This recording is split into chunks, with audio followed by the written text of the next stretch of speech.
여러분 이런 경우 있죠. 어느 순간 내가 되게 경직되게 생각을 하고 있나? 되게 딱딱하게 살았나? 라는 생각. 바로 나를 소개하거나 회사를 소개할 때 이런 생각이 듭니다. 동양 친구들은 팩트를 나열하는 방식으로 어디서 태어났고 어디에 살고 있고 뭘 하는지를 이야기를 하죠.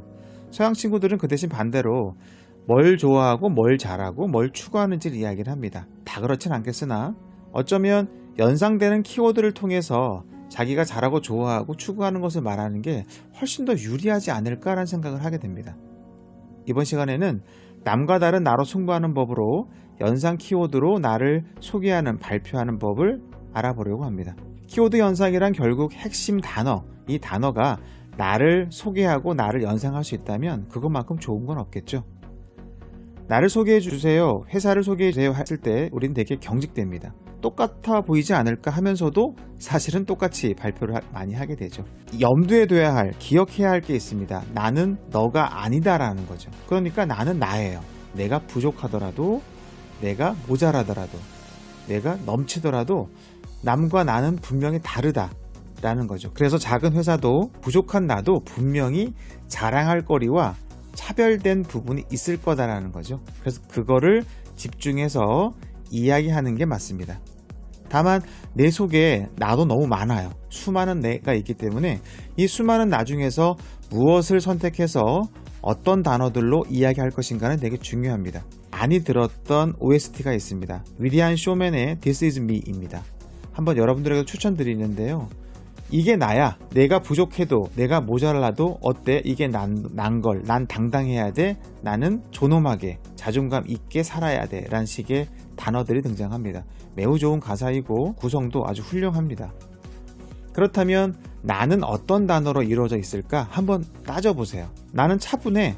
근데 나는 돌발 행동이 있어. 키워드를 뽑을 때는 이렇게 양쪽의 키워드를 뽑는 게 되게 좋습니다. 공부를 잘하지만 매너가 없는 게 아니라 매너가 있어. 이렇게 왜 약간 반대적으로 나는 철학적인 거와 그리고 사색하는 거와 그리고 즐기는 거를 양쪽을 다 갖고 있어 라든가 나는 이상향, 꿈이 있지만 분명한 지표가 있어. 이렇게 양쪽. 여행을 하고 사람을 좋아해. 그리고 검색을 하기도 하고 하지 않기도 하지.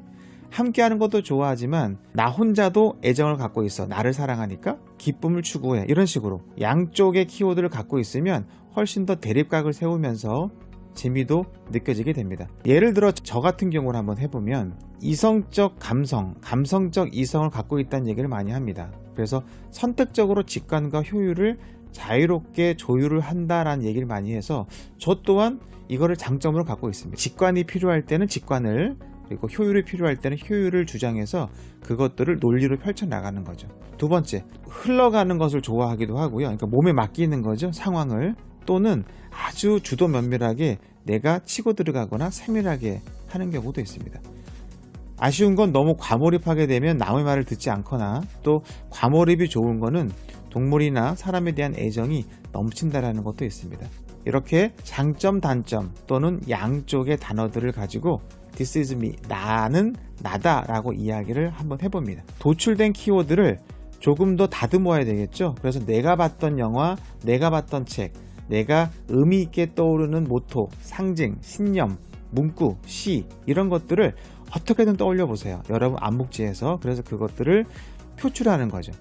좀 전에 선택적 직관과 효율이다, 흐른다, 세밀하다, 과몰입하다, 넘치다 이런 것들을 다 더해봤더니 저는 전체 큰 메시지의 키워드 냉정과 열정을 왔다 갔다 한다라고 저는 잡았습니다. 그래서 제가 봤던 영화와 책인 냉정과 열정 사이를 잡았어요. 이제 첫 번째, 효율적인 선택, 직관과 이성적인 것들을 자유롭게 오갑니다. 그래서 저는 스타벅스의 라떼를 아침엔 즐기지만 값이 싸고 효율이 좋은 유자차는 주말에 즐깁니다. 바로 메가커피의 유자죠. 저는 아이폰의 시네마틱 모드도 즐깁니다. 그들이 만들어 놓은 기술을 그냥 이용해서 찍는 거죠. 그런데 저는 캐논의 매크로 렌즈로 아주 세밀한 접사를 찍기도 합니다. 이것은 어쩌면 일을 하는 방법, 그리고 제가 삶을 영위하는 방법과도 마찬가지입니다. 세 번째, 누구에게 방해받는 걸 되게 싫어합니다. 그래서 어떤 일을 할 때는 음악도 듣지 않고 잘 먹지도 않습니다. 집중 모드를 쓰죠. 그 대신 반대로 삶을 살 때는 고양이 4마리를 키웁니다. 그래서 집사로서 정말 부지런하게 정신없게 애정을 퍼주고 있습니다. 이제 냉정과 열정 사이에 어떤 이미지를 쓰면 좋을까를 생각해보고, 스타벅스의 라떼는 사이렌이 좋을까? 메가커피의 유자는 정말 유자를 보여주는 게 좋을까를 한번 고민해봅니다. 시네마틱 모드와 매크로 렌즈는 영화같이 또는 아이폰을 보여줄까? 아니면 캐논을 보여줄까? 이렇게 더해져서 나에 대한 정의와 키워드를 전체 메시지 그리고 3개의 키워드를 가지고 풀어나갈 예정입니다. 하나 더 있었네요. 집중 모드와 양의 집사. 이제 발표를 한번 만들어 봤습니다. 저는 냉정과 열정 사이에 있다고 봅니다. 그렇다고 모호한 개념이 아니라 필요할 때 냉정 그리고 필요할 때 열정에 대한 추구를 하는 편이기도 합니다. 그래서 저는 스타벅스의 라떼를 7시 아침에 즐기며 주말에 장터에 가서는 메가커피의 유자를 맛있게 마시고 있습니다. 가장 좋은 선택이 무엇인가를 고민해서 그 선택을 추구하며 좋은 결과를 내기 위해서 노력하고 있습니다. 그 결과 현재 유사 기술 경험에 대한 것이 16건, PM으로 7회 이상의 제한 구성을 진행한 바 있습니다. 그래서 이런 성과를 얻어냈습니다. 두 번째, 저는 시네마틱 모드와 매크로 렌즈를 즐깁니다. 만들어져 있는 기술을 적극적으로 활용하는 방법, 또는 내가 스스로 탐구해서 탐닉해서 결과물을 만들어가는, 계속 새롭게 도전하며 새로운 것을 접하는 노력을 게을리하지 않고 있습니다. 리터러시 능력을 이렇게 함양했고, 데이터 시각화에 대한 변화에 대한 포인트를 이렇게 끌어올렸습니다. 결과론적으로 이렇게 저렇게 하고 있습니다. 저는 집중 모드를 좋아하지만 평상시에는 풀어지는 생각들을 많이 합니다. 그래서 고양이 4마리의 집사와 함께 진행을 하고 있습니다.